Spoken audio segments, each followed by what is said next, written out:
हम सब उतारे तेरी आरती। अम्बे तू है जगदम्बे काली, जय दुर्गे पर वाली तेरे ही गुण गाए भारती। ओ मैया हम सब उतारे तेरी आरती।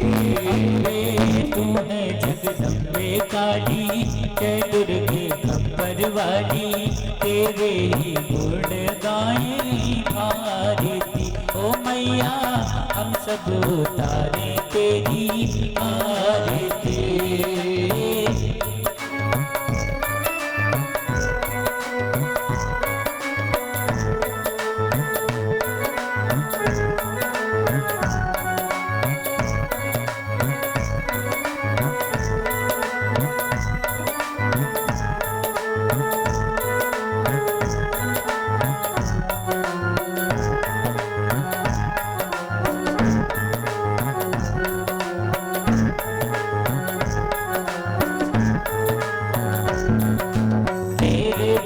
जनों पर माता भीड़ पड़ी है भारी माँ। तेरे भक्त जनों पर माता भीड़ पड़ी है भारी माँ। तेरे भक्त जनों पर माता भीड़ पड़ी है भारी माँ।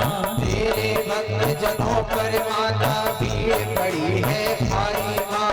दानव दल पर टूट पड़ो माँ, दानव दल पर टूट पड़ो माँ। करके सिंह सवारी सासा, सिंहों से तो बलशाली, हस्ती भुजाओं वाली, दुष्टों को पल में संहारती।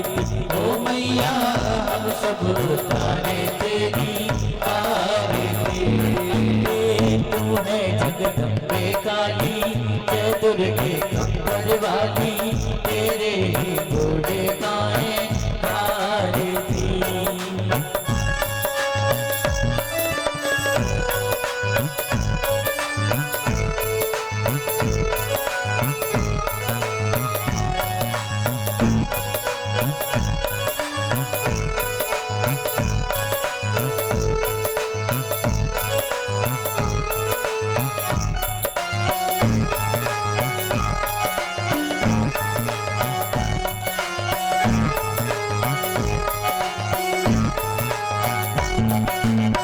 बेटे का है इस जग में बड़ा ही निर्मल नाता माँ। माँ बेटे का है इस जग में बड़ा ही निर्मल नाता माँ। माँ बेटे का है इस जग में बड़ा ही निर्मल नाता माँ। माँ बेटे का है इस जग में बड़ा ही निर्मल नाता माँ। पूत कपूत सुनी है परना, पूत कपूत सुनी है परना। माता सुनी कुमाता सबके करुणा दर्शाने वाली, अमृत बरसाने वाली, दुखियों के दुख निवारती। हो मैया हम सब उतारे तेरी आरती।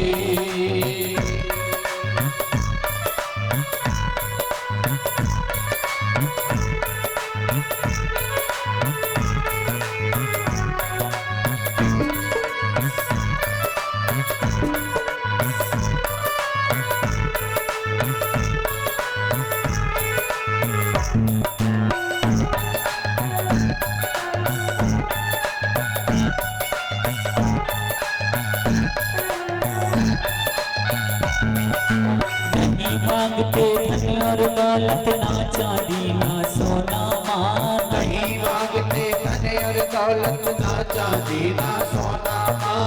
नहीं मांगते धन और दौलत, ना चांदी ना सोना माँ। नहीं मांगते धन और दौलत, ना चांदी ना सोना माँ।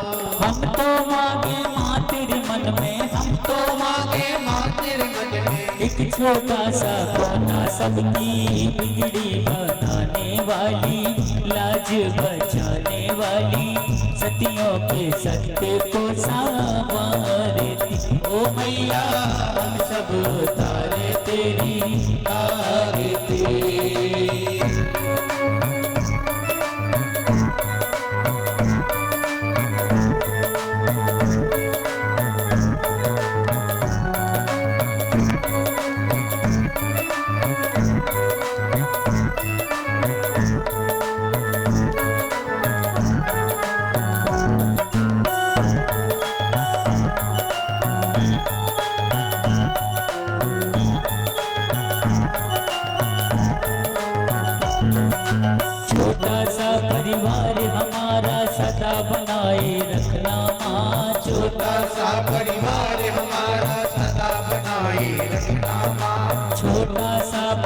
परिवार हमारा सदा बनाए रखना माँ। छोटा सा परिवार हमारा सदा बनाए रखना माँ।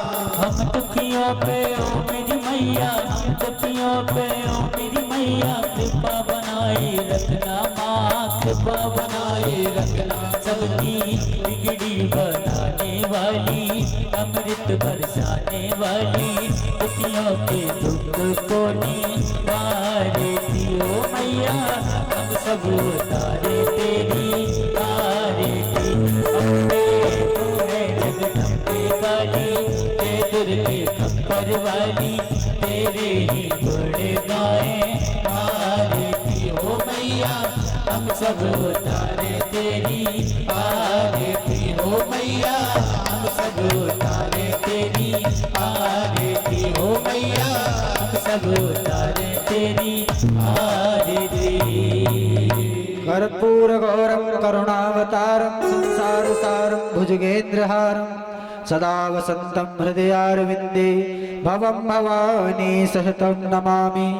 जलेन शीतले कर्णं पुष्पै देवाधिवन्दनं आरोग्यार्थे देवाधिवन्दनम् आत्माधिवन्दनं चक्षुर्वन्दनं मा मन्त्रपुष्पाञ्जलिः नानासुगन्धपुष्पाणि यथा कालोद्भवानि च पुष्पाञ्जलिमादित्वा गृहाण परमेश्वरो। बोलिए व्यास जी महाराज की, यज्ञ नारायण भगवान की, देवी भागवत महापुराण की, परम ज्योति माई की, सिद्धेश्वर भगवान की। वेद पुरुषाय नमः। श्री गुरुभ्यो नमः। हरि ओम हनुमते नमः।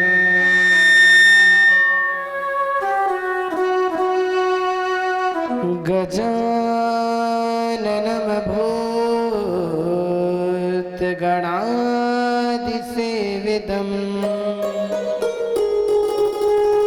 कपेतजम्बूफलचारुभक्षणम्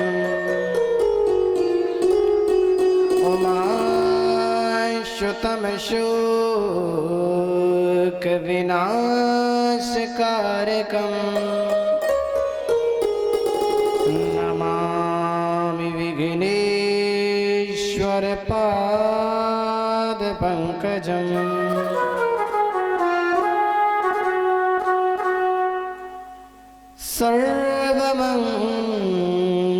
सर्वमङ्गलमाङ्गल्ये शिवे सर्वार्थसाधिके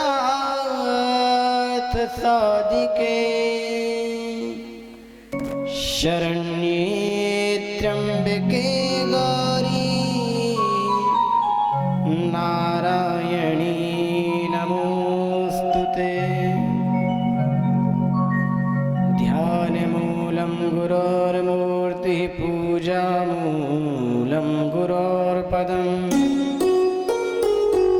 मन्त्रमूलं गुरोर्वाक्यं मोक्षमूलं गुरुकृपा। अतुलितबलधामं स्वर्णशैलाभदेहं धनुजवनकृशानं ज्ञानिनामाग्रगण्यं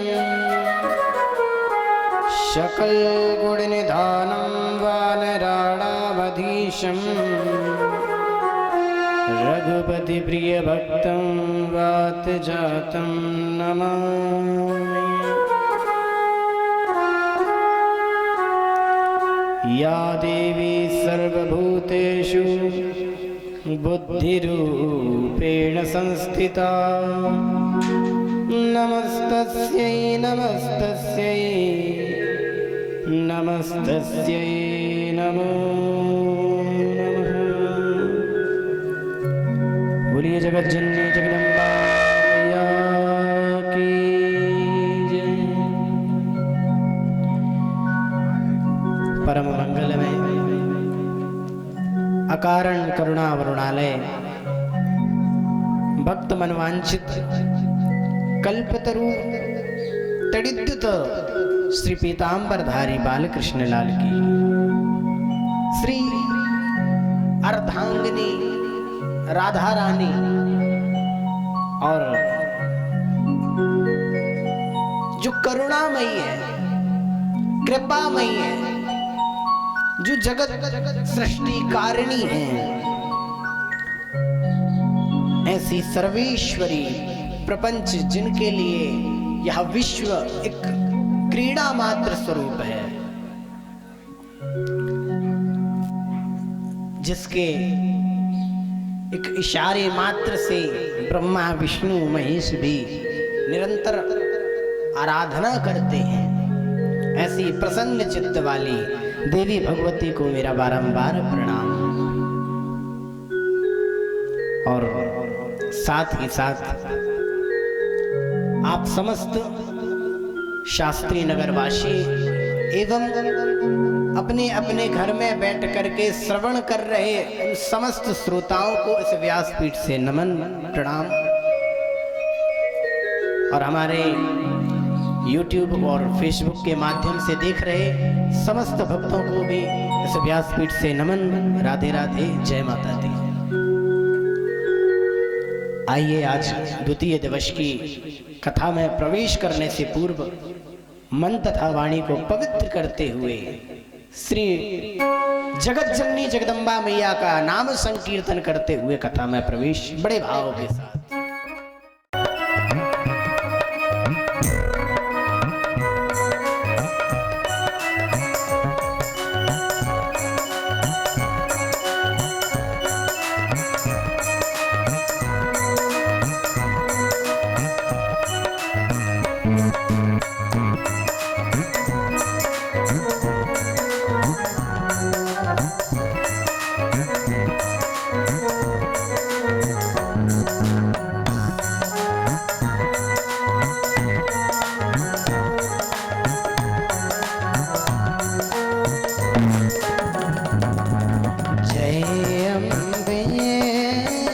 जगदम्बे जय अम्बे माँ जगदम्बे, जय अम्बे जगदम्बे, जय अम्बे माँ जगदम्बे, जय अम्बे जगदम्बे, जय अम्बे माँ जगदम्बे।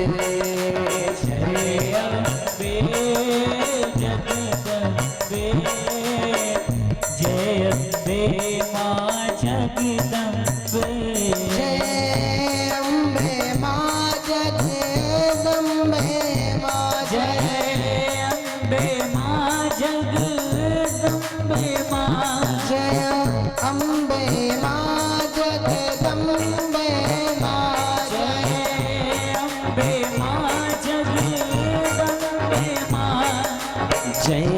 जय अम्बे जगदम्बे, जय अम्बे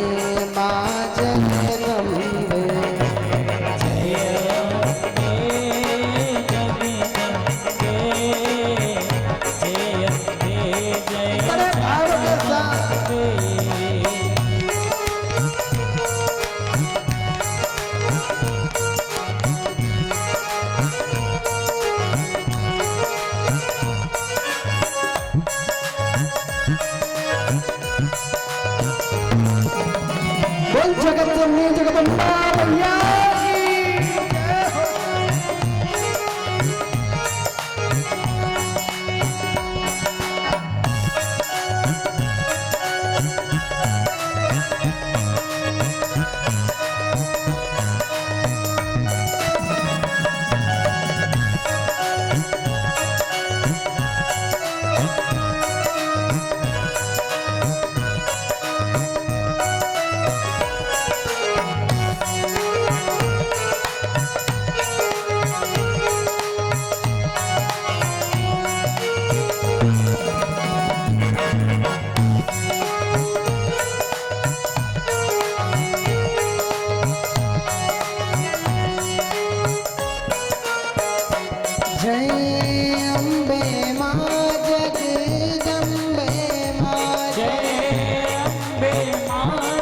जगदम्बे माँ जय अम्बे माँ जगदम्बे माँ जय अम्बे माँ जगदम्बे माँ जय अम्बे माँ जगदम्बे माँ जय अम्बे माँ जगदम्बे माँ जय अम्बे माँ जगदम्बे माँ जय अम्बे माँ जगदम्बे माँ प्रेम से बोलो दोनों हाथ उठा करके जगदम्बे जय अम्बे माँ जगदम्बे जय अम्बे जगदम्बे जय अम्बे माँ बड़े भाव के साथ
आओ आओ रे सवरिया नंद लाल जी मेरे प्राणों से प्यारे गोपाल जी आओ रे सावरिया नंदलाल जी मेरे प्राणों से प्यारे गोपाल जी आओ आओ रे सवरिया नंद लाल जी मेरे प्राणों से प्यारे गोपाल जी आओ आओ रे सावरिया नंदलाल जी मेरे प्राणों से प्यारे गोपाल जी मेरे प्राणों से प्यारे गोपाल जी मेरे प्राणों से प्यारे गोपाल जी मेरे प्राणों से प्यारे गोपाल जी मेरे प्राणों से प्यारे गोपाल जी आओ आओ रे सावरिया नंद लाल जी मेरे प्राणों से प्यारे गोपाल जी आओ आओ रे सावरिया नंदलाल जी मेरे प्राणों से प्यारे गोपाल जी आओ आओ रे सावरिया नंद लाल जी मेरे प्राणों से प्यारे गोपाल जी आओ आओ रे सावरिया नंदलाल जी मेरे प्राणों से प्यारे गोपाल जी मेरे प्राणों से प्यारे गोपाल जी मेरे प्राणों से प्यारे गोपाल जी मेरे प्राणों से प्यारे नंदलाल जी बोल जगत जननी जगदम्बा मैया की जय हो। एकादशी अध्याय में 86 छंद ललाम और तारा देवी के लिए देवासुर संग्राम। मार्मिक कथा कहते हैं प्रथम स्कंद के 11 अध्याय में बृहस्पति एवं उनकी पत्नी तारा देवी की सुंदर कथा बतलाई। कहते हैं एक बार की बात है, बृहस्पति जी के जो शिष्य हैं चंद्रदेव, उन्होंने एक समय अपने गुरु का स्वागत किया, उन्हें निमंत्रण किया, उनको आमंत्रित किया कि कहा गुरुदेव आप हमारे घर पर आएं, और स्वागत सत्कार किया जैसा देवताओं का होता है, गुरुओं का होता है। साथ में तारा देवी भी आई। कहते बृहस्पति जी तो अपना निमंत्रण स्वीकार करके भोजन किया और फिर अपने शिष्य के घर तो ज़्यादा देर ठहरना नहीं चाहिए और चल दिए। लेकिन कहते हैं कि तारा देवी को रोक लिया कि ये हमारी गुरु माता हैं, इन्हें रोक लिया जाए। और कहते हैं धीरे धीरे उन्हें उनसे प्रेम हो गया, गुरु माता से। कितना बड़ा अपराध। और कहते हैं कि कई महीनों तक इन्हें अपने ही साथ रखा, तारा देवी को। और जब समय बीत गया, बृहस्पति देव जी ने कहा चंद्रदेव से कि काफ़ी समय हो गया है, यहाँ पर आश्रम में भी कोई देखभाल करने वाला नहीं है, तो भेज दीजिए। और चंद्रदेव ने कहा गुरुजी अभी तो कुछ ही दिन हुए हैं, और दिन रहने दीजिए तारा देवी को। और ऐसे कहकर के बात टाल दी।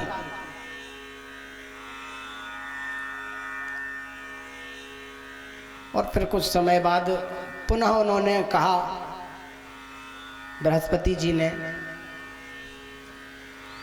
लेकिन चंद्र थे, देवता थे, तो थोड़ा अभिमान भी था। और अभिमान में आने के कारण उन्होंने कहा नहीं अभी हम नहीं भेजते, हमारे पास समय नहीं है, ऐसी वैसी बातें कह करके और टाल दिया। चूंकि मोहित हो चुके थे, गुरु पत्नी पर मोहित हो गए। कितना बड़ा अपराध है कि गुरु की पत्नी को ही बुरी नजर से देखने लगे।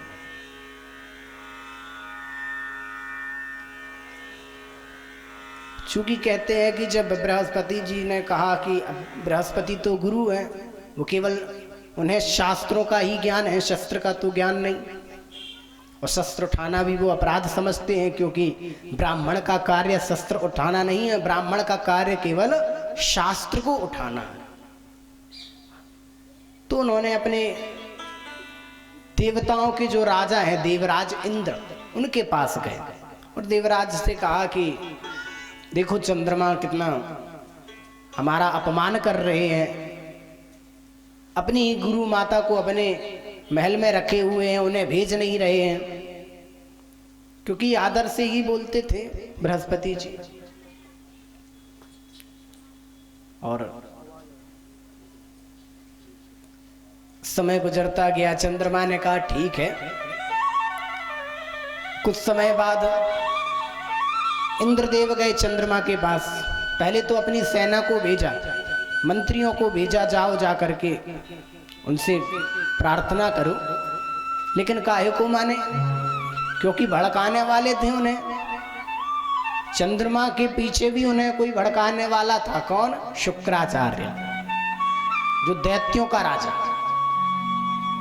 शुक्राचार्य का और इंद्र का कहते हैं ना कि 36 का आंकड़ा है, ऐसी कुछ है क्या कहावत? 36 का आंकड़ा था महाराज।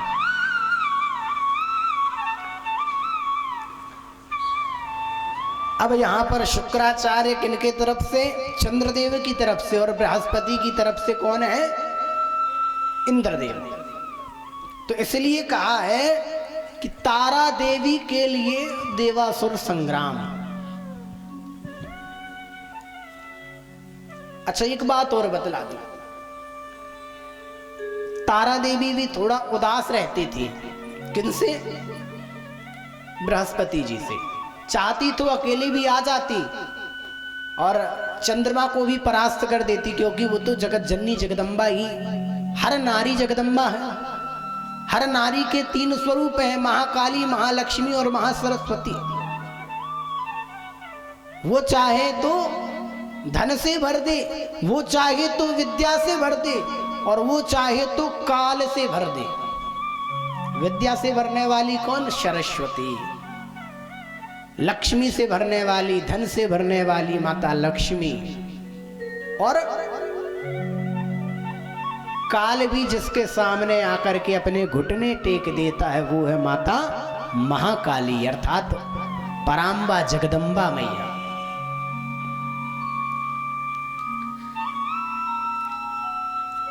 कहते हैं पद्म पुराण में कथा आती है कि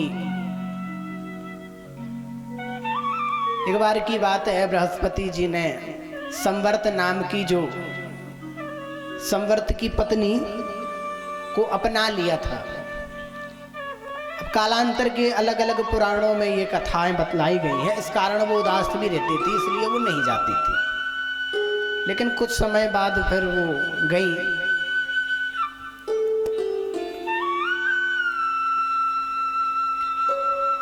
और भी अन्य कथाएं आती हैं। सूत जी महाराज कहते हैं कि प्रथम स्कंद के 13वें अध्याय में कल हमने आप लोगों को राजा सुद्युम्न की कथा सुनाई थी। सुनी थी कि नहीं? मन से सुनी थी? हाँ। शुभुम्ने तु दिवं याते राज्यं चक्रे पुरुरवा सागुडश्च स्वरूपश्च प्रजारञ्जन तत्पर।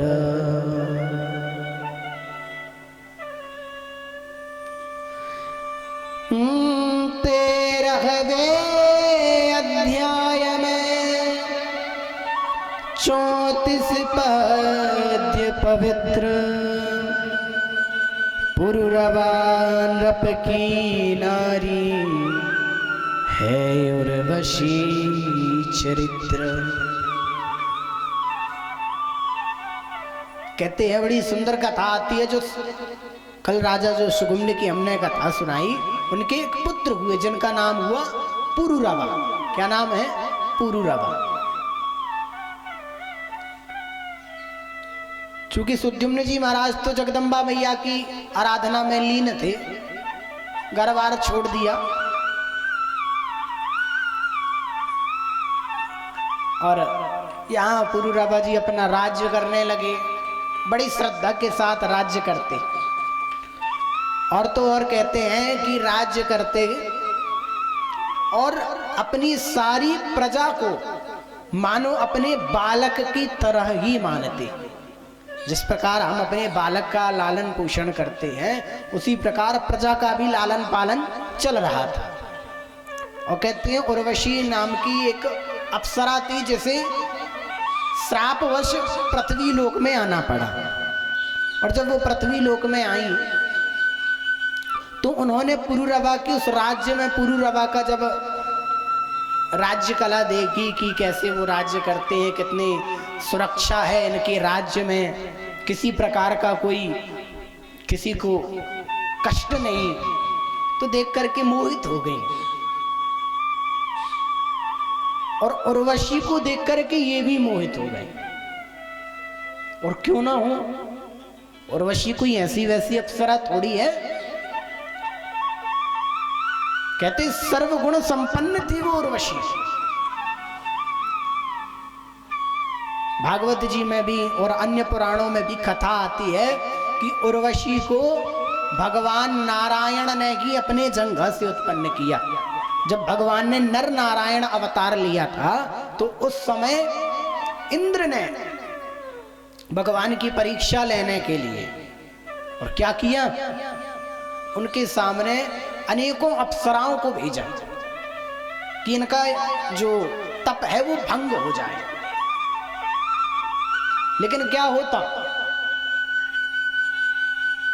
हुआ या कि भगवान नारायण ने कहा देखो ये तुच्छ सी अप्सराएं, यदि इंद्र यह सोच रहा है कि हम इनके सौंदर्य को देख करके, इनके गान को देख करके और हम यदि मोहित हो जाएं, तो ऐसा हो ही नहीं सकता। और बड़े भाव के साथ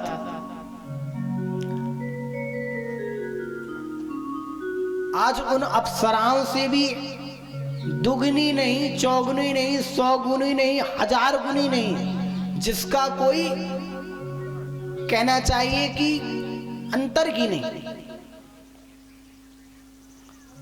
कोई पारावार की नहीं, ऐसी अप्सरा उन्होंने अपनी जंघा से उत्पन्न की। उरु कहते जंघा को। जैसे ही हाथ रखा कि एक दिव्य अप्सरा प्रकट हो गई। चूंकि उरु से उत्पन्न हुई इसलिए उसका नाम पड़ गया उर्वशी। अब जिसको भगवान ने प्रकट किया हो वो अप्सरा कितनी सुंदर ना होगी, और उसी अप्सरा को देख करके मोहित हो गए। दोनों ने एक दूसरे से विवाह का प्रस्ताव रखा, और जब प्रस्ताव रखा तो पुरुरवा तो चूंकि आसक्त ही हो चुकी थी, मोहित क्या कहना, आसक्त ही हो गए। वो तो आसक्त नहीं थी लेकिन ये आसक्त हो गए। अब चूंकि होता ये है कि जब हम किसी के ऊपर आसक्त हो जाते हैं और सामने वाले को यदि ये पता चल जाए कि ये हम पर आसक्त है, तो फिर वो किसी ना किसी प्रकार की शर्तें रखने लगता है। तो इन्होंने भी 3 शर्त रख दी उर्वशी ने पुरुरवा से। सबसे पहली शर्त रखी कि मैं आपके साथ तो रहूंगी, परंतु आपको मुझे पहली शर्त ये माननी पड़ेगी कि मैं कुछ न खाऊंगी न पीऊंगी, केवल और केवल घी का पान करूंगी। किसका पान करूंगी? घी का। दूसरी शर्त ये रखी कि मेरे पास 2 भेड़ हैं और उन भेड़ों को आप अपने बालकों की तरह मानेंगे। जिस प्रकार हम अपने बच्चों को मानते हैं, जिस भाव से उन्हें रखते हैं, उसी भाव से आपको इन्हें रखना पड़ेगा। और तीसरी शर्त रखी कि सहवास के अलावा आपको मैं कभी निर्वस्त्र ना देखूं। पुरुरवा तो आसक्त थे ही, कहा ठीक है।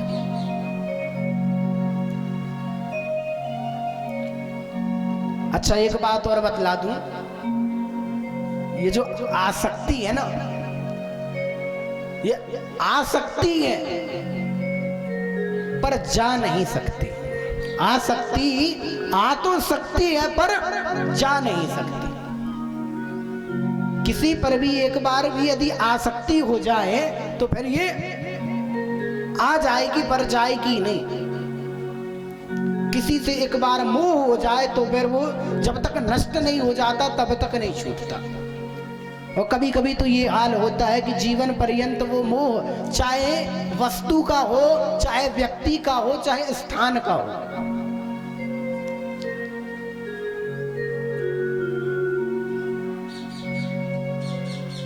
और आसक्ति का एक अर्थ और है। हमारे वेदों में आ को कहते हैं नारायण। आ को क्या कहते हैं? नारायण। और जो ओम है, हम और आप ओम पुकारते हैं, ओम का उच्चारण करते हैं। जब कभी जप में बैठते हैं, तप में बैठते हैं, तो एक ही शब्दों का उच्चारण करते ओम। उस ओम में भी कौन है? त्रिदेव छुपे हुए हैं। कैसे? आ में है नारायण, ऊ में है रौद्र रूप महेश्वर अर्थात भगवान भोलेनाथ, और मां में है कौन? ब्रह्मदेव। तो आ जो शब्द है उसमें नारायण है, और शक्ति का अर्थ तो आप और हम जानते हैं कि कौन है। तो जहां आ और शक्ति मिल जाए तो वो कौन हो गया? लक्ष्मी नारायण। बोलिए लक्ष्मी नारायण भगवान की जय। कहने का भाव ये है कि विषय, वस्तु और व्यक्ति पर आसक्ति मत करो। उस आसक्ति शब्द का जो अर्थ है, जो मूल अर्थ है, उस पर आसक्ति करो तो उसका अर्थ।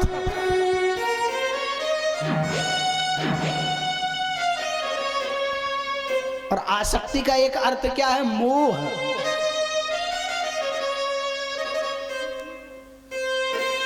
हमें मोह बड़ी जल्दी हो जाता है किसी भी वस्तु पर।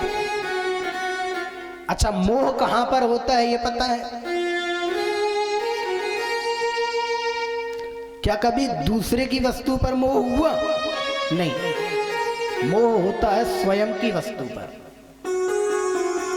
आप गए दुकान में आपने एक से एक अच्छी अच्छी वस्तुएं देखी, सामग्री देखी, आपने टीवी भी देखा, आपने फ्रिज भी देखा, आपने मोबाइल भी देखा। अब दुकानों में तो रखी है, बड़ी टीवी भी रखी, छोटी भी रखी, लेकिन आपको उस पर आसक्ति नहीं रहेगी। लेकिन जब वही टीवी और मोबाइल आपके घर में आ जाएगा, मोबाइल आपकी जेब में आ जाएगा, तो फिर वो छूट नहीं सकता। और यदि धोखे से बिगड़ गया तो फिर वो 1 घंटे कैसे बीतेंगे पता नहीं। तो जब वस्तु हमारी हो जाती है तो मोह स्वतः ही उत्पन्न हो जाता है, और जब तक वो वस्तु हमारी नहीं होती तो वो उत्पन्न नहीं होता।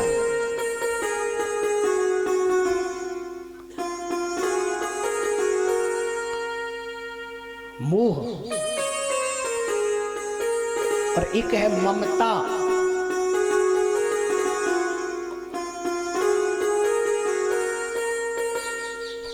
मोह भी ममता का स्वरूप है, ममत्व का भाव हो जाता है।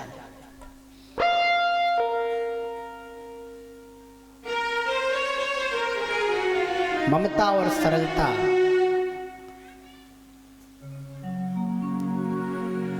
कहते हैं भगवान सरलता में तो रीझते ही हैं, लेकिन ममता में भी रीझते हैं।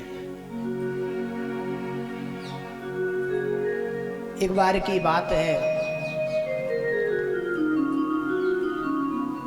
हमारे वृंदावन में एक जज साहब हुआ करते थे।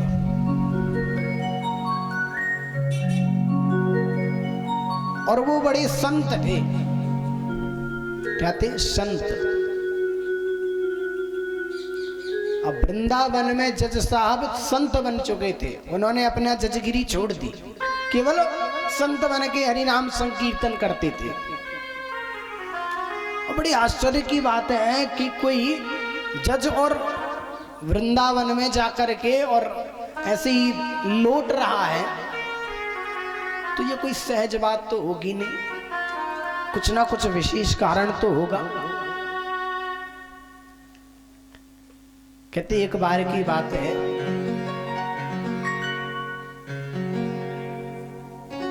एक सेठ जी थे और एक दुर्बल व्यक्ति भगवान का भजन करने वाला राम जी का भक्त था।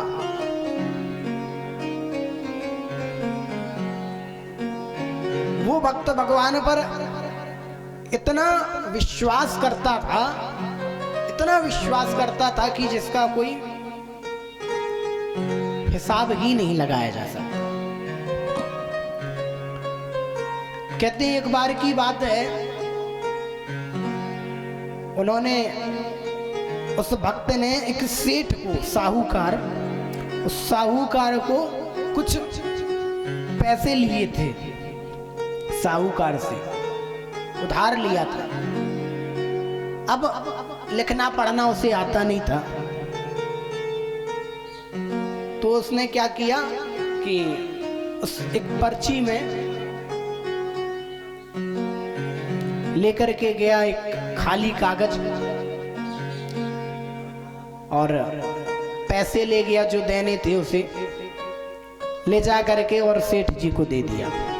और सेठ जी से कहने लगा, लीजिए सेठ जी, मैंने आपका मूल भी चुकाया और ब्याज भी चुकाया, साहूकार जी ने कहा ठीक है, और साहूकार जी ने उसे एक रसीद बना करके देने लगे। तो जब साहूकार जी रसीद बना करके देने लगे तो उस भक्त ने कहा कि मैंने तो आपके पैसे दे ही दिए, अब मुझे क्या करना। अब साहूकार जी तो थे लोभी, लोभ तो भरा ही हुआ, तो उन्होंने कहा ठीक है और रख दिया। उस पर्ची को अपने गद्दे के नीचे रख दिया जहां पर वो सोते थे। और ये भक्त चला गया, भगवान का भजन करने लगा। अब घर बार तो था नहीं, जहां मिल जाए वहां पा लेता, जहां रात्रि हो जाए भगवान का भजन करके और सो जाता। समय गुजरता गया। अब साहूकार ने दिमाग लगाया। अच्छा, कहते हैं कि एक कहावत है, खाली दिमाग शैतान का घर। तो विचार करने लगे, कुछ काम तो था नहीं सेठ जी को, साहूकार जी को। तो साहूकार जी ने कहा एक काम किया जाए, वो जो व्यक्ति था जिसने अभी मुझे कुछ दिन पहले पैसे दिए हैं, उसकी पर्ची तो मेरे पास रखी हुई है, क्यों ना उससे जाकर के पुनः पैसे मांगू। दुर्बल है।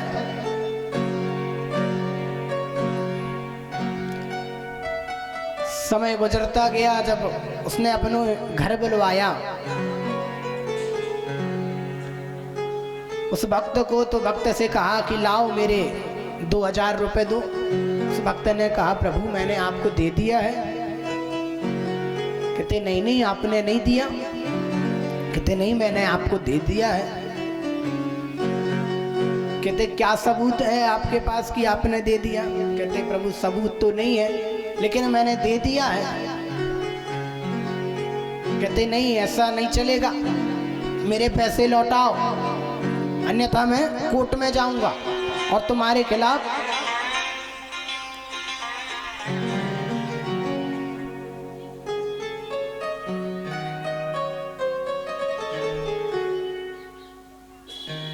बोलिए जगत जननी जगदम्बा मैया की जय।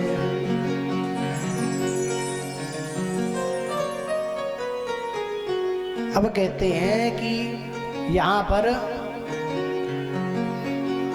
बात पहुंच गई कोर्ट तक।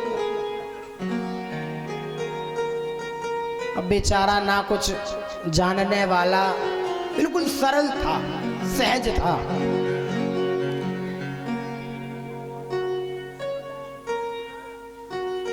किसी प्रकार के प्रपंच में नहीं रहता था। लेकिन कहते ना भगवान भी परीक्षा ऐसों की ही लेते हैं। क्या किया? कहते हैं कि आज उसे कोर्ट बुलवाया गया। अब बेचारा चला गया। जज साहब ने कहा तुम्हारे तरफ से कोई वकील है, कोई गवाह है? कहा प्रभु ना तो मेरे पास पैसे देने के लिए कोई वकील है और ना ही मेरे पास कोई गवाह है।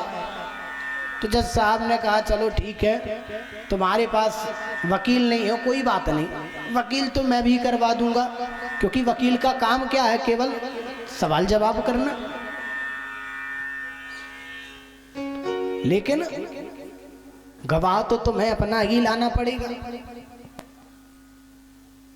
कहते हाँ ये तो बात है। अब विचार करने लगा गवाह कहां से लाऊं।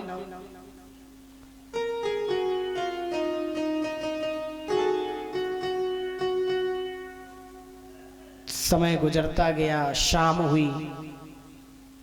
शाम को भगवान राम के मंदिर जा करके और सीढ़ी में बैठ गया और विचार करने लगा, हे प्रभु मुझ पर इतना बड़ा आरोप, मैंने किसी का ना कुछ बिगाड़ा, जिसका मैंने धन दे दिया अब वो भी और मेरे पीछे पड़ गया। आखिर मैंने क्या किया है जो मुझे इतना दुख मिल रहा है। तो कहने लगे, उतने में ही एक पुजारी जी निकल करके आए राम मंदिर से, और पुजारी जी ने कहा, क्या हुआ, क्या बात है, कोई कष्ट है क्या? यदि कुछ कष्ट हो तो एक चिट्ठी में लिख दो, हमारे ये जो रामलला है ना, ये सबकी सुनते हैं। सरल तो थे ही, सहज थे ही। कहते अच्छा, अब जो कि लिखना पढ़ना तो कुछ आता नहीं था, तो कहा पंडित जी आप ही लिख दीजिए। पुजारी जी से चिट्ठी लिखवाई, चिट्ठी में लिखवाया कि मेरी सहायता कीजिए, जैसा बने वैसे कीजिए, और वो चिट्ठी ले जा करके भगवान प्रभु श्री राम लला के चरणों में रख दी। दूसरा दिन हुआ, पुनः कोर्ट में गवाही देने के लिए, अब कोई नहीं, इन्हें ही जाना पड़ा। पूछा क्या बात है, वकील तो आ गया, जज साहब ने करवा दिया, लेकिन गवाह नहीं मिला। अब जब गवाह ना मिला तो अब जज साहब अपना फैसला सुनाने लगी। फैसला सुनाने की बारी आई ही कि उतने में एक बुजुर्ग आ गए, और आकर के वो वहीं खड़े हो गए जहां पर कटघरे में खड़े होकर की गवाही दी जाती। कहा आप किसकी तरफ से हैं? तो कहा हम इनकी तरफ से हैं, ये जो भक्त जी हैं इनके तरफ से हैं। अब बेचारे जो भक्त जी थे वो विचार करें कि ये क्या गवाही देंगे, इनको तो मैंने आज पहली बार देखा। अब सोच ही रहे थे, विचार कर ही रहे थे कि वो दादाजी कहने लगे, मैं इन भक्त को भी जानता हूं और इन सेठ जी को भी जानता हूं। कहते अच्छा। जज साहब ने कहा किस किस को जानते हो? कहने लगे मैं इस भक्त को भी जानता हूं और इस सेठ को भी जानता हूं, और मेरा तो ये जानना है कि ऐसा कोई नहीं जिसे मैं नहीं जानता हूं, क्योंकि भगवान तो त्रिकालज्ञ हैं, सब जानने वाले।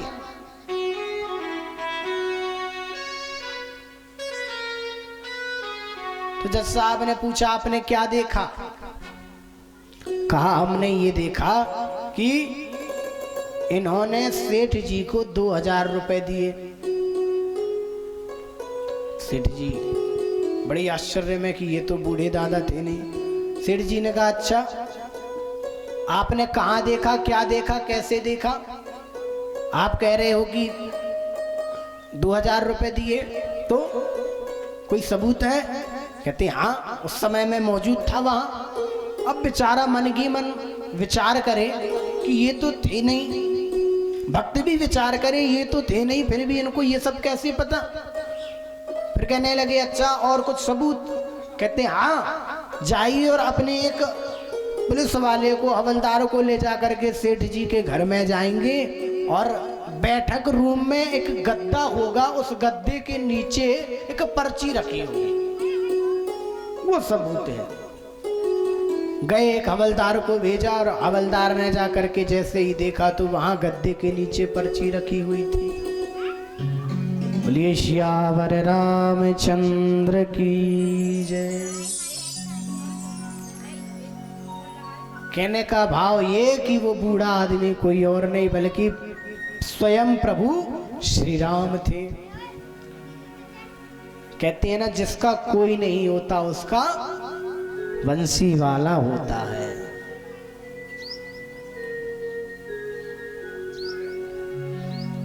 बड़े ही सुंदर ये ममता का भाव है।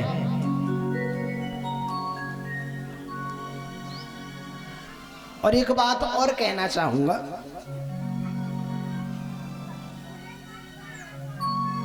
कथा भले ही कल से प्रारंभ हुई है,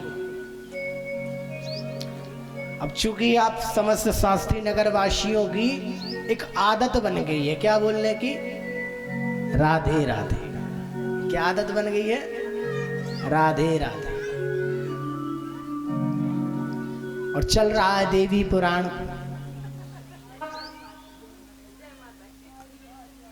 अब होता क्या है कि हस्बैंड वाइफ यदि दोनों हो और केवल हस्बैंड की ज्यादा यदि तारीफ की जाए और वाइफ की बिल्कुल ना की जाए तो थोड़ा सा लगता है ना, क्रोध तो आता है कि देखो हम तो इतना सब सज धज के और आधा किलो का जो है पाउडर लगा के आए, फिर भी हमारी कोई इज्जत ही नहीं है। और इन्होंने सो सरसों को तेल चिपर के आ गए और इनकी बड़ी बड़ाई हो रही। होता है ना। तो अब कन्हैया की कथा और अब है शक्ति की कथा, पराम्बा जगदम्बा की। तो अब धीरे धीरे आदत बनेगी। लेकिन आपको एक बात बतला देना चाहता हूं। अरे मैया कहो चाहे कन्हैया कहो, कन्हैया कहो, दो ही तारन हार घरे घरे, दो ही तारन हार हरे हरे। मैया कहो चाहे कन्हैया कहो, मैया कहो चाहे कन्हैया कहो, दो ही तारन हार हरे हरे, दो ही तारन हार हरे हरे, दो ही तारन हार हरे हरे, दो ही तारन हार हरे हरे। तो इसलिए चाहे माता रानी का नाम लो और चाहे कन्हैया का नाम लो, दोनों नाम तारने ही वाले हैं। इसलिए प्रेम से बोलो जय माता दी और भाव से बोलो राधे राधे। मैया कहो चाहे कन्हैया कहो, मैया कहो चाहे कन्हैया कहो, तारन हार हरे हरे, तारन हार हरे भाव से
सबके साथ कोई ना कोई असिस्टेंट होता है कि नहीं?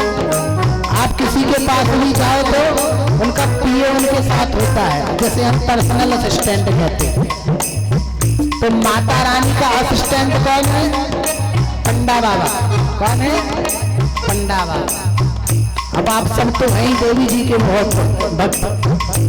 तो मैया के द्वारे पे पंडा विराजे, मैया के द्वारे पे पंडा विराजे, मैया के द्वारे पे पंडा विराजे, मैया के द्वारे पे पंडा विराजे। कन्हैया के द्वारे पे गोपी हजार, दो तारन हार हरे हरे।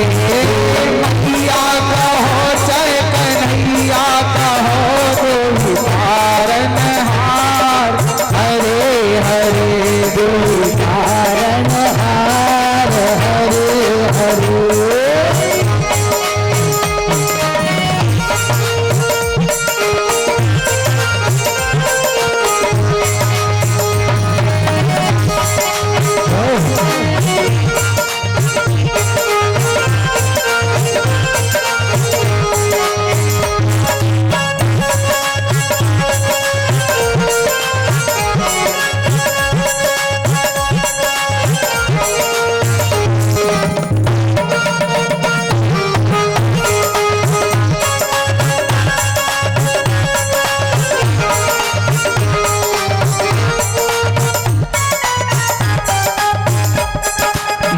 मैया के द्वारे पे जवारे विराजे, मैया के द्वारे जवारे विराजे, मैया के द्वारे जवारे विराजे, मैया के द्वारे जवारे विराजे, मैया के द्वारे पतल की हजार कोई कारण हार हरे हरे, कन्हैया कहो जय कन्हैया कहो कारण हार हरे हरे।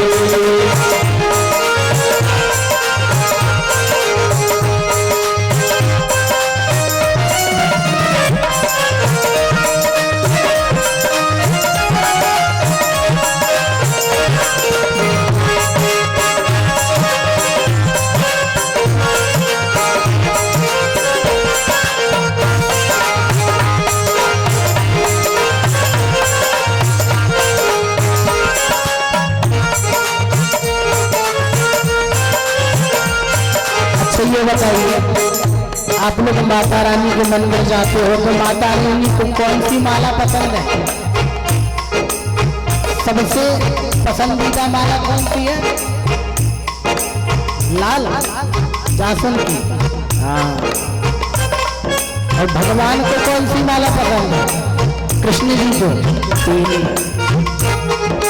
मैया जी पहने हैं लाल लाल माला, मैया जी पहने हैं लाल लाल माला, मैया जी पहने हैं लाल लाल माला, मैया जी पहने हैं लाल लाल माला, कन्हैया जो पहने हैं गेंदा की माल कोई कारण हार हरे हरे, मैया कहो जय कन्हैया कहो कारण हार हरे हरे, कारण हार हरे हरे, कारण बड़े भाव से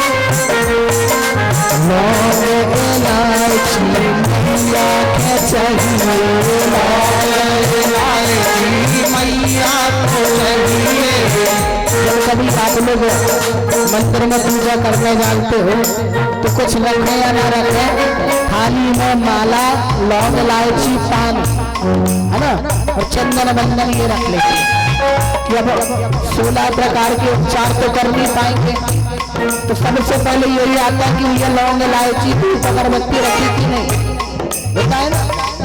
तो मैया को क्या पसंद है? मैया का चाहिए लौंग इलायची, मैया का चाहिए लौंग, मैया का चाहिए लौंग इलायची, मैया का चाहिए लौंग इलायची। पर कन्हैया को क्या पसंद है? अब प्यारे जो पेड़े हैं तो उनको भी टेढ़ी मेढ़ी चीजें पसंद होती हैं। क्या कन्हैया को चाहिए पान बहार कोई कारण हार हरे हरे, मैया कहो जय कन्हैया कहो दो कारण हार हरे हरे, कारण हार हरे हरे।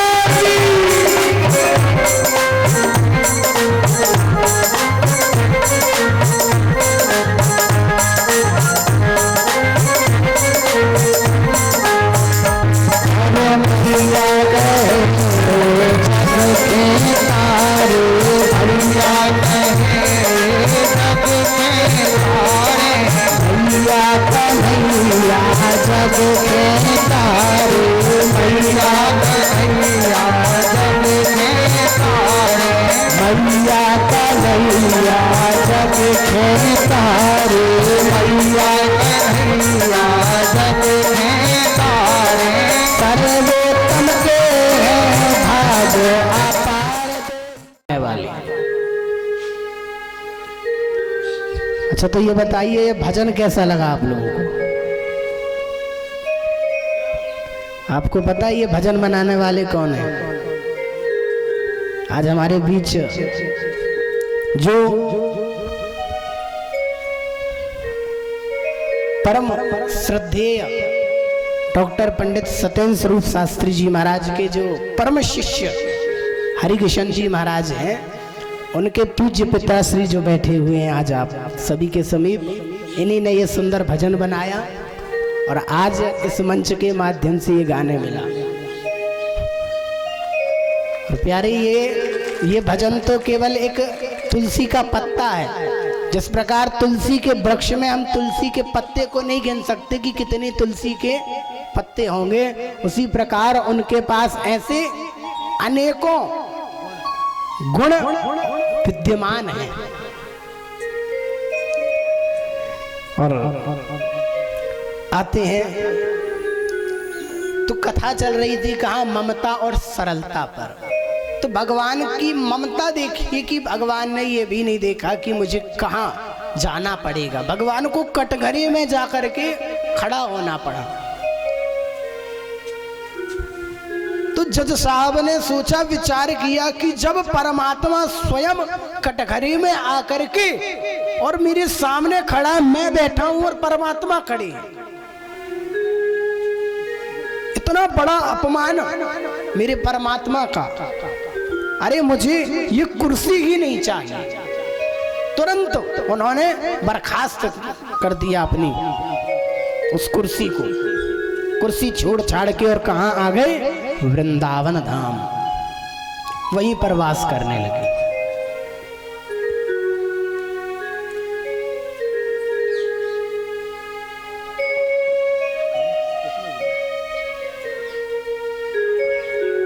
और कहते हैं उसके बाद ये तो हो गई ममता, अब आते हैं सरलता पर कि भगवान कितनी सरल है।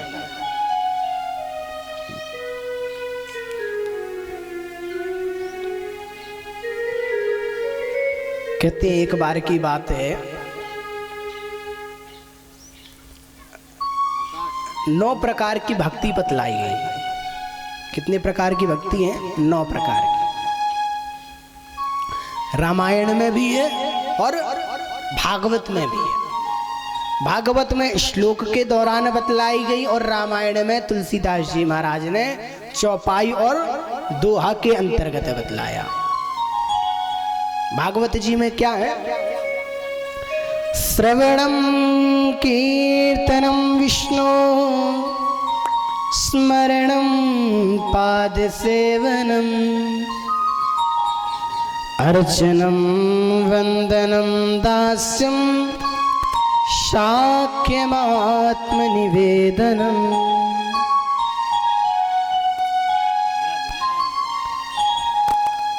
और तुलसीदास जी महाराज ने कैसे लिखा है?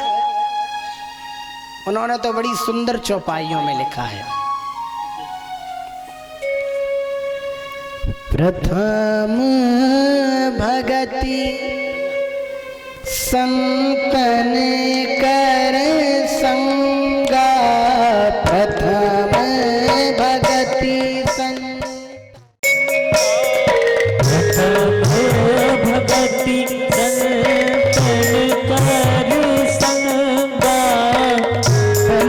बतलाई है संतों का संग। क्योंकि सरलता कब आती है? जब हम सत्संग करते हैं। बिना सत्संग के तो कोई सरल हो ही नहीं सकता।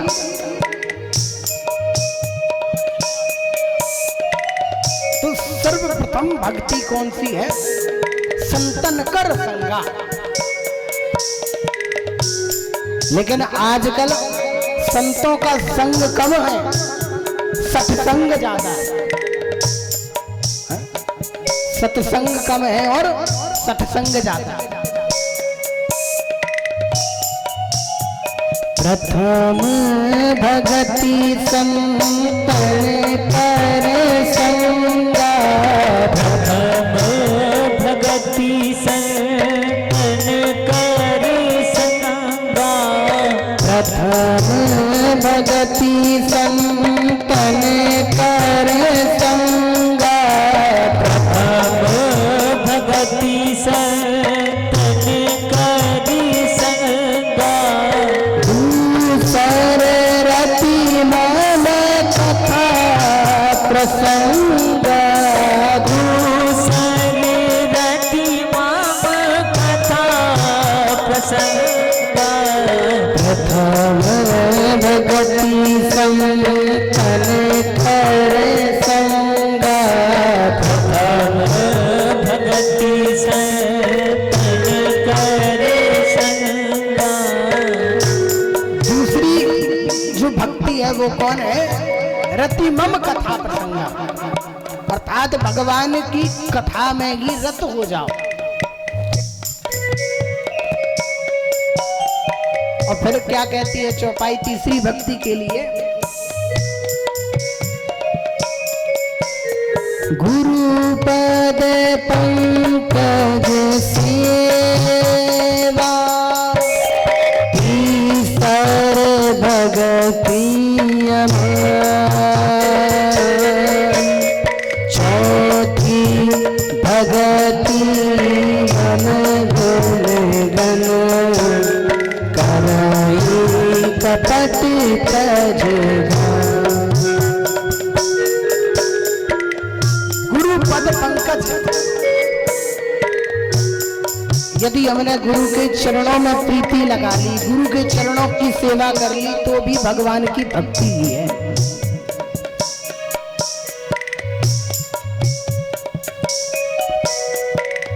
अब एक बात आती है, कभी कभी क्या होता है कि हम लोग पूजा कर रहे होते हैं, बड़े धर्म संकट में हो जाते हैं। कैसे? पूजा कर रहे होते हैं और हमारे घर पर कोई साधु आ गया, संत आ गया, तो हम क्या कहते हैं साधु संत के लिए कि भैया अभी हम पूजा कर रहे हैं, आप जाओ। अरे ये क्यों नहीं समझते कि ना जाने किस भेष में नारायण मिल जाए, हो सकता है वो नारायण ही आपकी परीक्षा लेने आ रहा हो।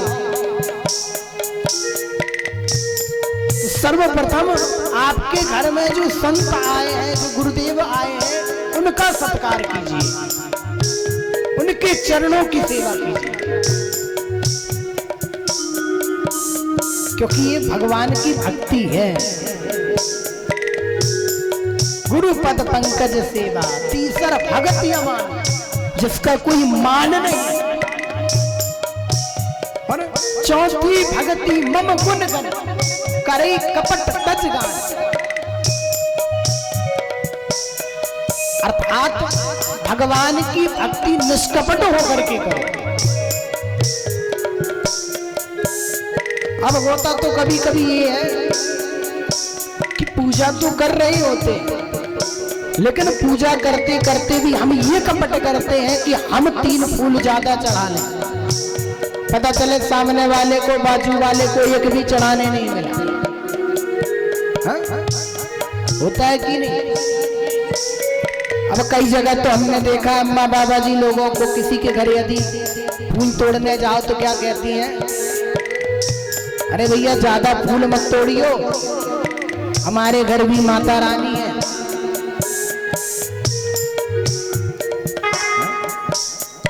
अब ये बताओ, जो फूल तोड़ के ले जा रही है दूसरी महिला, वो क्या बरसाने के लिए ले जा रही है कि जमीन पर डालेगी? वो भी तो भगवान के लिए ही ले जा रही है। और यदि आपके घर से तोड़ करके ले जा रही है, तो आपने तो बिना तोड़े ही भगवान को चढ़ा दिया, ये भाव रखिए। तो कपट तज गान, कपट को तज दीजिए, त्याग दीजिए। चौथी भक्ति मम गुणगन करई कपट तज गान।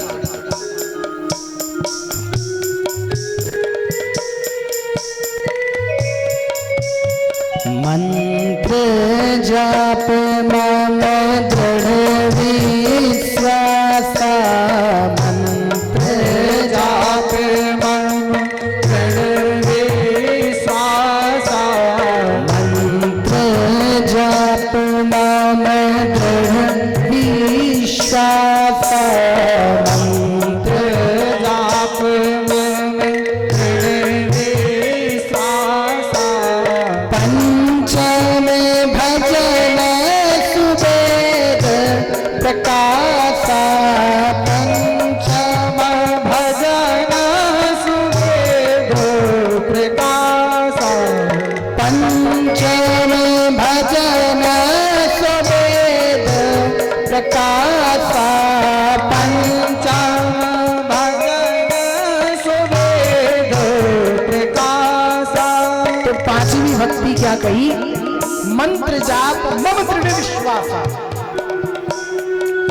मंत्र जाप भले की एक माला करो, लेकिन विश्वास के साथ। और विश्वास कब होगा? जब हम उसके प्रति समर्पण भाव रखेंगे। और समर्पण कब होगा? जब हमारा ध्यान यहां वहां नहीं होगा। अब होता क्या है, जाप तो कर रहे, कहते पंडित जी हमने तो 20 माला करी, हमने 25 माला करी।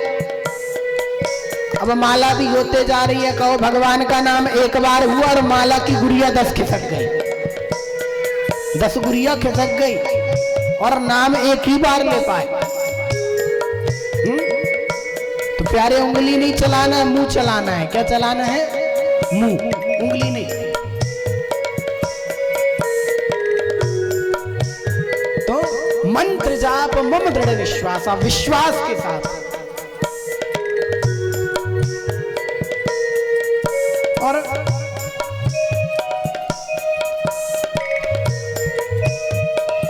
छठवीं भक्ति क्या कहती है? छठ धम शील बिरति बहु करे मां, छठ धम शील बिरति करे मां, निरत निरंतर सज्जन धर्मा, निरत निरंतर सज्जन धर्मा, निरत निरंतर सज्जन धर्मा, निरत निरंतर सज्जन धर्मा। छठवीं भक्ति है शील स्वभाव होना चाहिए। शील अर्थात शीतलता होनी चाहिए।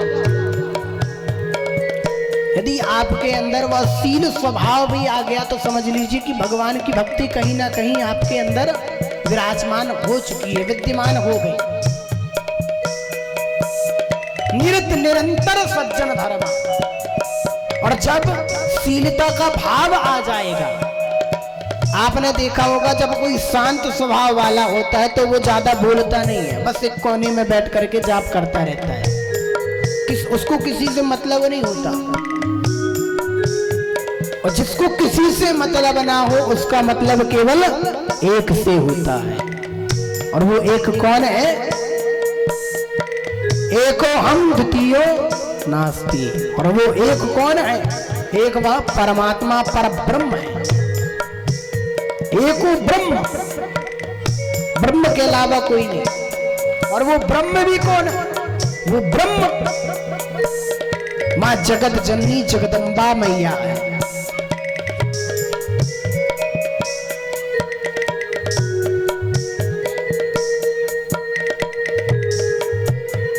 सातव सम मोहि मन सब देखा, सातव सम मोहि मय जग देखा, मोहे संत अधिक कर ले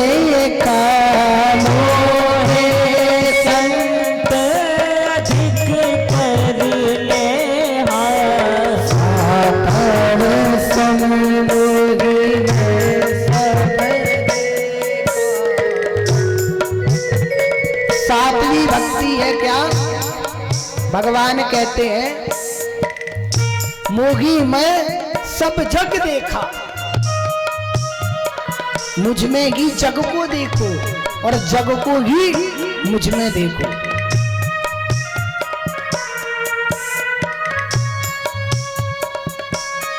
कहने का भाव ये है, अब कहोगे भगवान यदि ऐसा बताओगे कि मोही में सब जग देखा, अब हम सब में ही भगवान को देखने लगेंगे तो फिर तो कल्याण हो गया, है ना? क्या किया जाए? एक उदाहरण दूं आपको।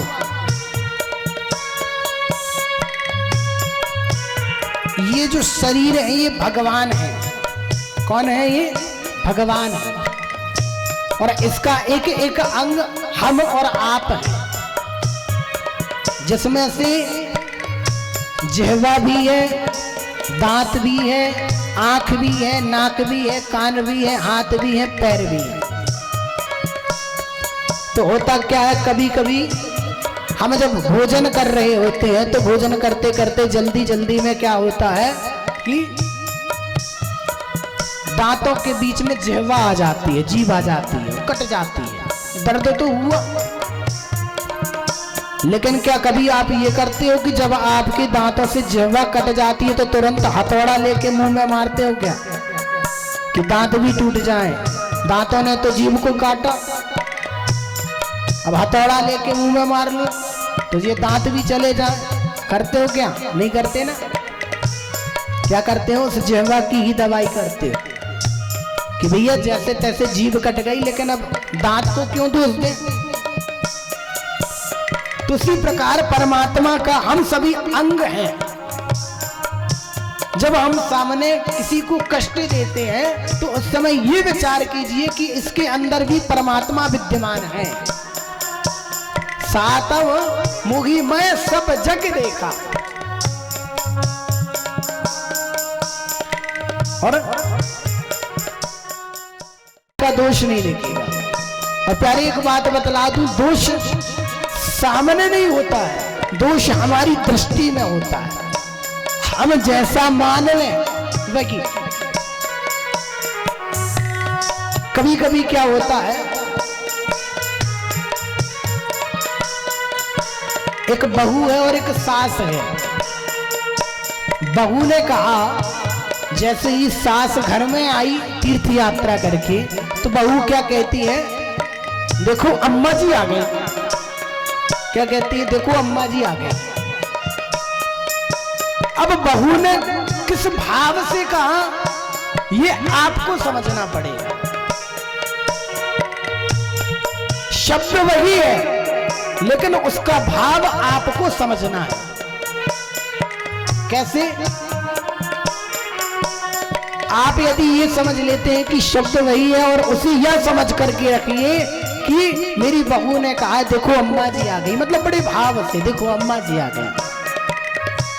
लेकिन सास क्या समझ लेती है कि अरे बहू को तो बड़ा टेंशन हो गया, देखो अम्मा जी आ गई।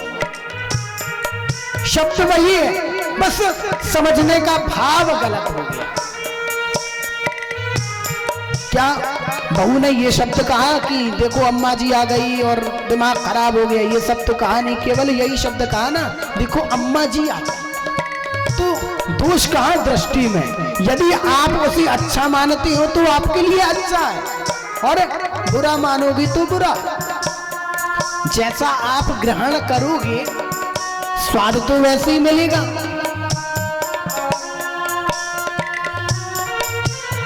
तो आठवीं प्रकार की भक्ति है संतोष हो, मम भरोश, सपने हो नहीं देखे पर दोषा। सपने में भी कभी किसी का दोष मत देखो। और जब ये भाव आ जाए तो समझ लीजिए कि भगवान की भक्ति विद्यमान हो गई। और अंतिम भक्ति बड़ी ही सरल। क्या? नव में सरल सब छन गीना, नव में सरल हीना, मम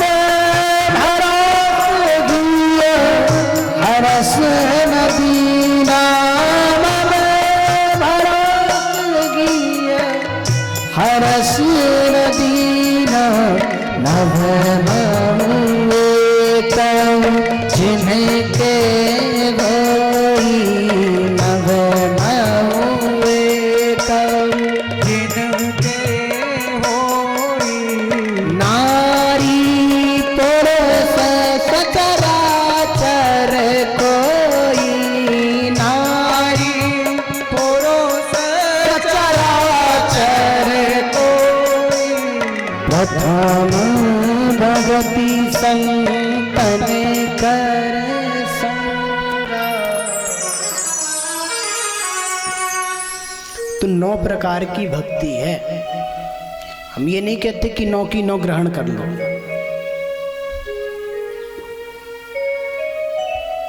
क्योंकि ज्यादा खा लो तो फिर क्या हो जाता है, अपच हो जाती है ना। तो भैया एक भक्ति ही ग्रहण कर लो तो भगवान आ जाएंगे, क्योंकि भक्त के वश में ही भगवान है। आपने कभी विचार किया कि भगवान विष्णु के चरण माता लक्ष्मी दबाती हैं, और भगवान विष्णु अर्थात भगवान कृष्ण किसके चरण दबाते हैं? राधा रानी के। कभी वृंदावन जाओ तो रंग जी के दर्शन करिएगा, वहां पर आपको दिख जाएगा राधा रानी के चरण दबा रहे हैं भगवान कृष्ण। क्यों? हम क्यों कहते हैं कि लक्ष्मी के पीछे मत भागो? अरे सीधे लक्ष्मीपति को पकड़ो ना, स्वतः ही लक्ष्मी मैया आ जाएंगी। राजा बलि ने क्या किया था? लक्ष्मी मैया को लेने गया क्या? लक्ष्मी मैया तो खुद आई, धागा बंधवा लो हमसे और कुछ दे दो। आई कि नहीं? आप लोग जब पंडित जी से धागा बंधवाते तो कुछ देते हो कि नहीं देते हो? और यदि नहीं देते तो कोई मतलब नहीं धागा बंधवाने का, ये भी बता दो। पता चले कभी कभी क्या होता है कि पंडित जी भी बड़े सरल पड़ जाते हैं और यजमान भी सोचता है कि अरे पंडित जी तो कुछ नहीं बोलेंगे, एक काम करो धीरे से चलो, मुंह ढांक लो और हाथ बढ़ाओ और जल्दी से बंधवाए और आ गए, पैर बड़े जल्दी से आए। ऐसे भक्ति जैसे मानो पंडित जी के पैर में करंट लगा हो, ऐसे भक्ति हैं कि अब भी दक्षिणा न मांगने लगे।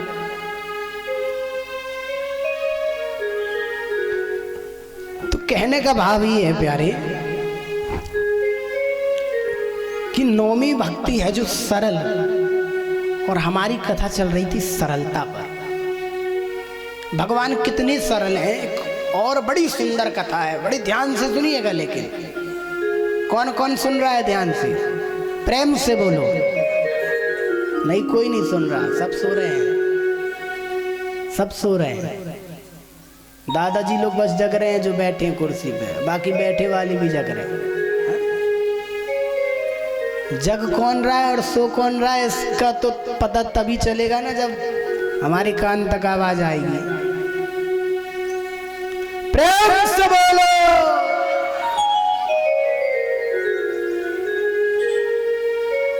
हमें सुनाई दिया ला जल्दी थाली।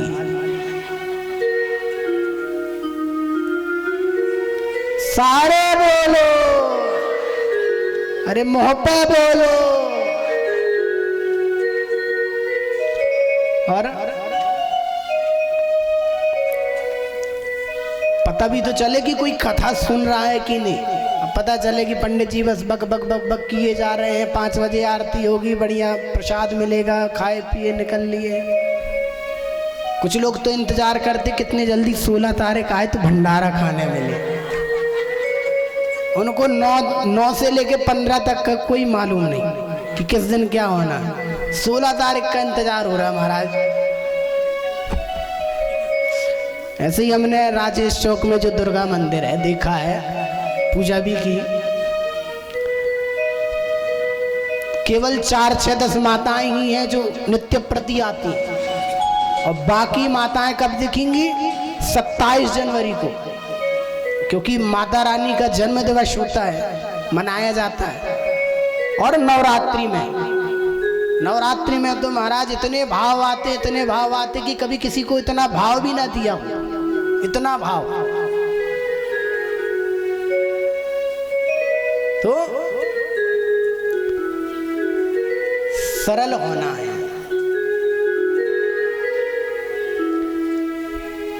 एक बार की बात है, एक भाई साहब थे, बड़ा खाते थे महाराज, केवल एक ही काम, खाओ और परे रहो। हमारी बुंदेली भाषा में परे रहो को बोलते हैं सोता रहता है, खाया और सोया। और ऐसा भी नहीं कि महाराज एक आध बार खाया और सो गया, उसका काम ही यही था, जब उठेगा खाएगा और फिर सो जाएगा। अब जो खाता हो और सोता हो तो उसकी कौन सुने महाराज। घर वाले भी तब तक खिलाए जब तक वो बड़ा नहीं हुआ। जैसे ही बड़ा हुआ, देखा भैया अब तो 18 वर्ष का हो चुका है, अब भी कुछ नहीं करेगा, पढ़ेगा नहीं, लिखेगा नहीं, कुछ काम नहीं करेगा तो कैसे चलेगा। बस खाया सोया। घर वालों ने भगा दिया, जा कोई काम कर नहीं। 18 साल तक और अन्न नष्ट कर दिया, भगा दिया। अब पढ़ा लिखा तो था नहीं, ज्ञान था नहीं, चला गया। एक मंदिर में गया और वहां पर जाकर के एक महंत जी मिले, उनका दर्शन किया। और दर्शन करके महंत जी के पैर पड़ के कहने लगा, प्रभु आपसे एक अनुरोध करना चाहता हूं। कहा, क्या अनुरोध करोगे? कहते कुछ नहीं, बस आपसे एक जानकारी लेनी थी। कहते क्या जानकारी? कहते सुना है आश्रमों में, मंदिरों में बड़े बड़े भंडारे चलते हैं। कहा हाँ। कहते यहाँ पे भी होता है क्या? कहते हाँ। कितने बार होता? कहते 2 बार। अब वो तो था पेटू राम, बहुत खाने वाला, दिन में 4 बार।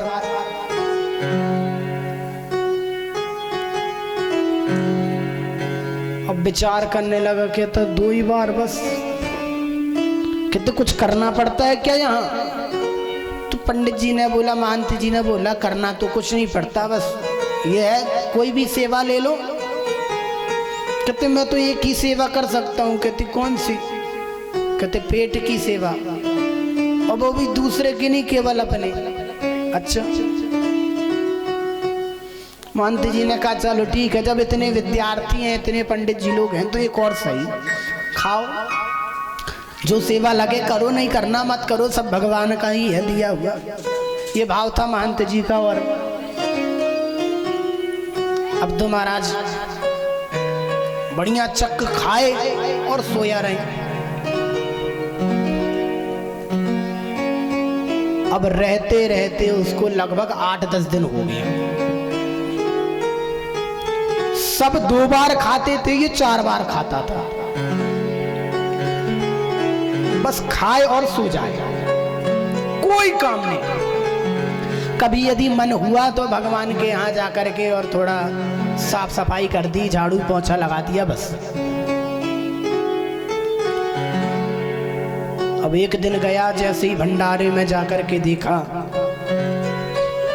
भंडार गृह में जाकर के जैसे ही देखा तो सब कुछ साफ पड़ा महाराज। अच्छा बढ़िया झाड़ू पोंछा जैसे माताएं लगा देती ना किचन में, रसोई में।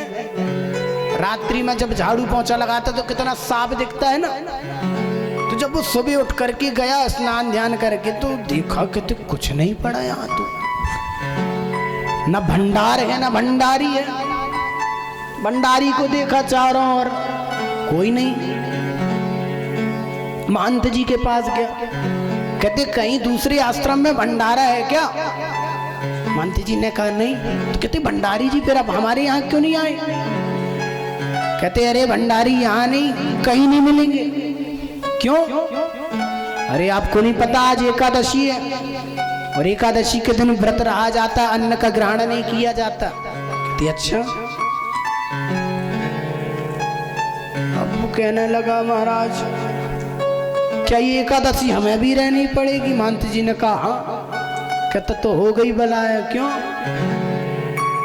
कहते यदि हमने एकादशी कर ली तो फिर कल द्वादशी नहीं देख पाएंगे। आज एकादशी हो गई तो द्वादशी नहीं देख पाएंगे।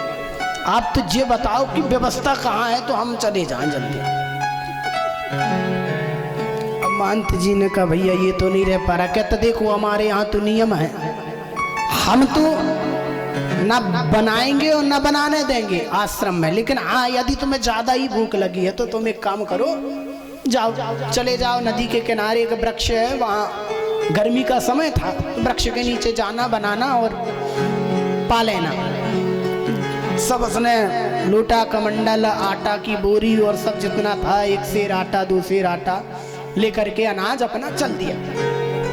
जैसे ही चलने लगा थैला वैला में बांध करके, तो महंत जी ने कहा भैया देखो जब तुम भोजन बना लो, प्रसादी बना लो तो भगवान को पवा देना, राम जी को पवा देना और फिर चले जाना, फिर पाना, पहले उनको पवाना फिर पाना।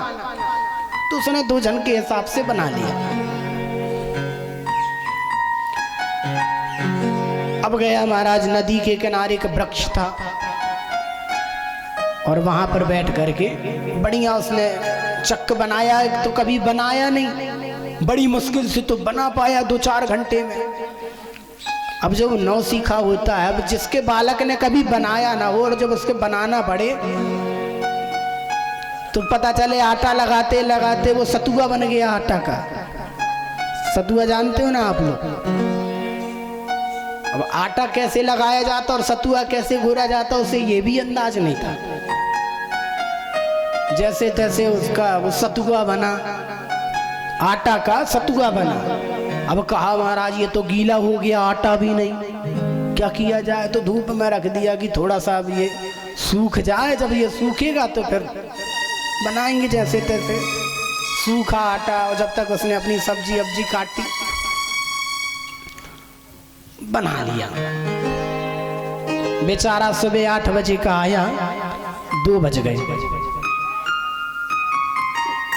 6 घंटा लग गया बनाते बनाते।